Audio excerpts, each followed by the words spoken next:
Get on it. Done. It's star time.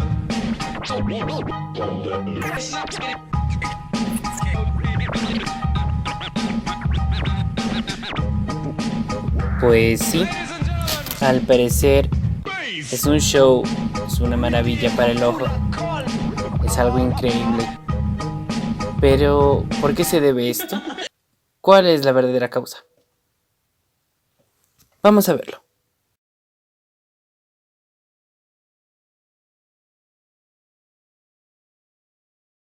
Así que, comencemos. Buenos días, buenas tardes, buenas noches. Bienvenidos otra vez a...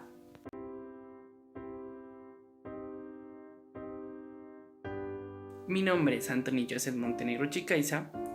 Estudio en la Universidad de las Fuerzas Armadas ESPE. Estoy cursando la carrera de mecatrónica en primer semestre y estoy estudiando la materia de física clásica con el NRC 7664. En este video les voy a explicar sobre un nuevo tema que es el impacto oblicuo. Pues sí, te preguntarás qué es el impacto oblicuo y es fácil de entender. La mayoría del tiempo la vivimos y es muy curioso y sobre todo muy frecuente lo que nosotros observamos, lo que es esta fuerza. Antes que nada de hablar sobre el tema, vamos a retomar un poquito lo que son conceptos. Bueno, no tanto conceptos, sino otras cosas que tienen que ver con el tema y que sería mejor aprenderlas y reconocerlas. Entonces vamos a comenzar con la primera, que es la termodinámica. La termodinámica como tal es el estudio de la medición del calor en cuestión de la temperatura. Entonces, ¿qué tiene que ver esto con lo que sería un impacto? Pues bueno, para tener en cuenta lo que es la temperatura, lo que es la termodinámica y lo que es el calor, primeramente esto es una energía, sí. Entonces, ¿qué es lo que sucede? Cuando dos cuerpos chocan, prácticamente se están pasando energía. Pero, ¿cómo es esto posible? Es por una fácil razón.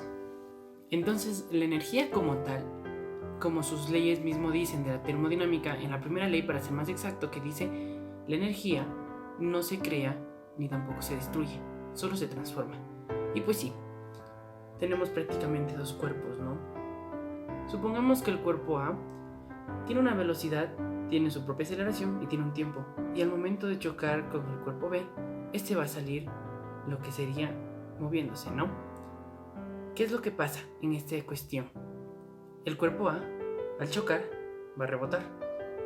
Y el cuerpo B va a salir disparado al otro lado, ¿no? Y aquí también entra Newton. Y me dirás, ¿por qué?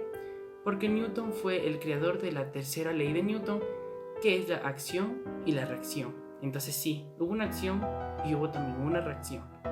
Entonces, si nos ponemos a analizar más de acuerdo qué es lo que sucedió con la energía en estos cuerpos, es sencillo. El cuerpo A golpeó al cuerpo B, tenía su propia velocidad. Al momento de golpear, este regresa con una menor velocidad. ¿Qué sucedió? El cuerpo A transmitió energía al cuerpo B. En otras palabras, para que sea más sencilla la explicación, la mitad de la velocidad se la dio al cuerpo B, salió disparado. Entonces, pues sí, prácticamente los cuerpos transmitieron energía entre ellos. ¿Es calor? ¿Es energía? Pues sí. Y Newton también tenía una parte que ver en lo que sería el impacto, con lo que es su ley de acción y reacción.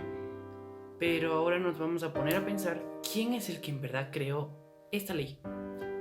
Y te va a sonar un poco descabellado, un poco loco, porque no fue un científico como tal. En realidad fue un filósofo, que se llamó René Descartes. Pues sí, dio un giro de 360 grados, más que todo con el hecho de decir que fue un filósofo, no fue científico. Más o menos a mediados del siglo XVII, ese señor apareció y empezó a hablar sobre los impactos. En realidad el término era colisiones o choques. Entonces comenzó a hablar y después, con el tiempo, el físico Marcus Mary fue el que siguió con esta idea y siguió planteando fórmulas y ecuaciones y al mismo tiempo siguió conociendo sobre el tema, ¿no? Entonces ahí es donde aparece el término impacto. Pues sí, el impacto prácticamente trataba de describir los fenómenos cuando dos cuerpos chocaban. Entonces, de ahí fue lo que fueron creando las ecuaciones. Con el tiempo fueron creando prácticamente las leyes. Y con esto determinaron que existe 3 tipos de impacto. El impacto elástico, el impacto inoelástico y el impacto verdaderamente inoelástico. Prácticamente, estos tratan de explicar cuáles son los fenómenos, ¿no? El primero, que decía que un impacto va a ser normal. Los cuerpos van a rebotar, no va a haber cambios, la energía va a ser igual y no ha pasado nada. Con respecto a lo que sería el inoelástico, este trata de decir que los cuerpos van a rebotar, pero va a haber un cambio en su masa, va a haber un cambio en su figura. Más o menos lo que sucede con los vehículos. Los vehículos al momento de chocar pueden rebotar, pero prácticamente su estructura se daña. Eso es lo que trata de explicar esta segunda. Y con respecto a la tercera, este es más el hecho de como por ejemplo lo que pasa con una bala y un pedazo de madera.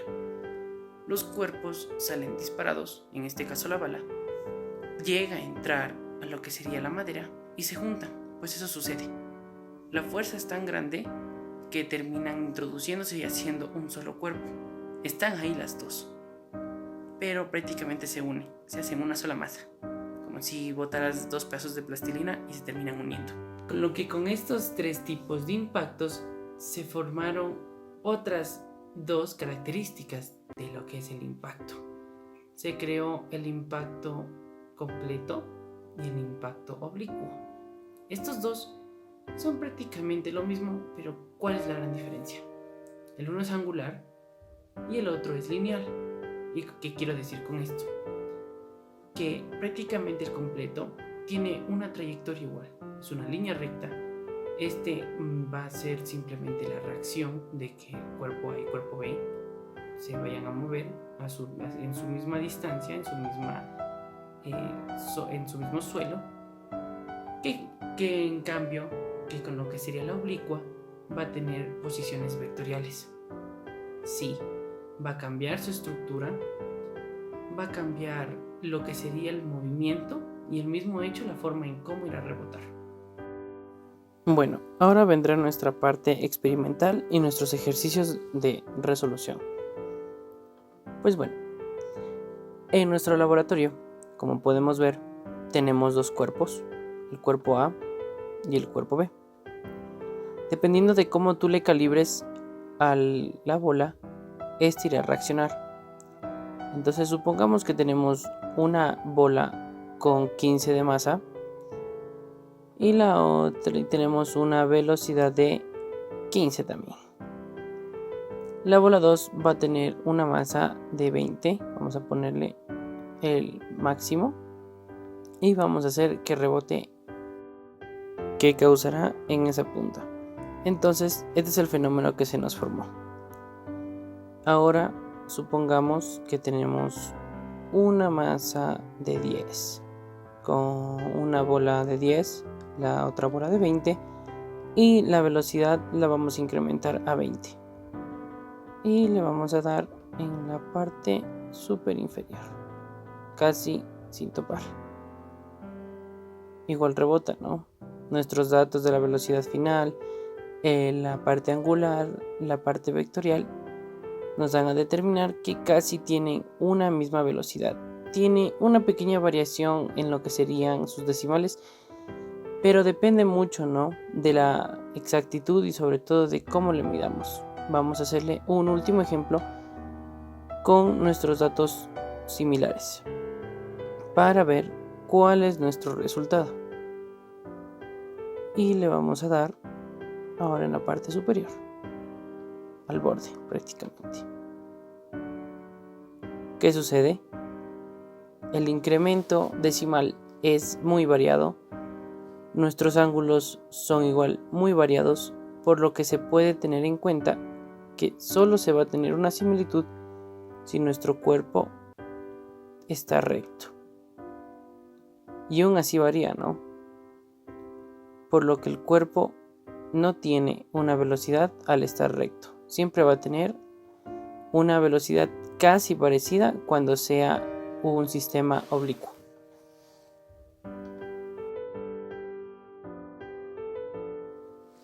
Una bola de billar que se mueve a 5 metros sobre segundo golpea una bola estacionaria de la misma masa. Después de la colisión, la primera bola se mueve a 4,33 metros sobre segundo a un ángulo de 30 grados con respecto a la línea original del movimiento. Se supone que una colisión elástica encuentra la velocidad de la bola golpeada después de la colisión.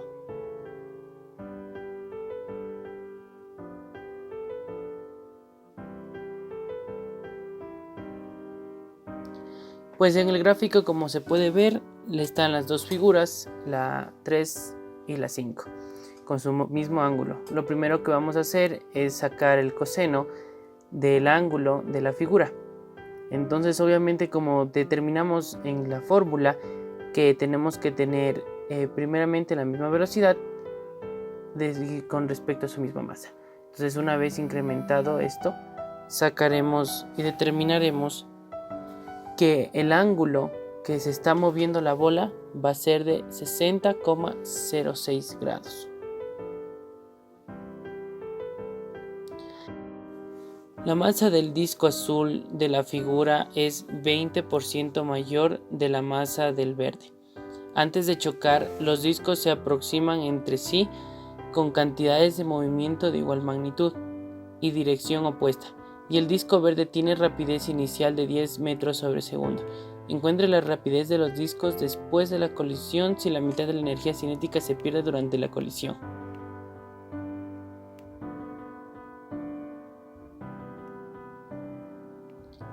Primero se tiene que tener en cuenta el gráfico y que prácticamente está teniendo un mismo ángulo en cuestión de su posición, ¿no? De ahí lo siguiente que se podrá tener en cuenta es que la velocidad va a ser casi igual la de los dos. En este caso se utilizará la fórmula de su propia velocidad. Esto es una constante elástica, por lo que se deberá tener en cuenta que van a tener un mismo valor en su velocidad. Dos discos A y B pesan 4 libras y 6 libras respectivamente. Si se deslizan sobre la superficie horizontal plana con las velocidades mostradas, determine los módulos de sus velocidades justo después de impacto. El coeficiente de rozamiento es igual a es de 0,4. Este es el ejercicio en clase que se ha planteado para el día de hoy. Me gusta mucho esta explicación sobre lo que es un impacto oblicuo. Así que nos vemos hasta la siguiente.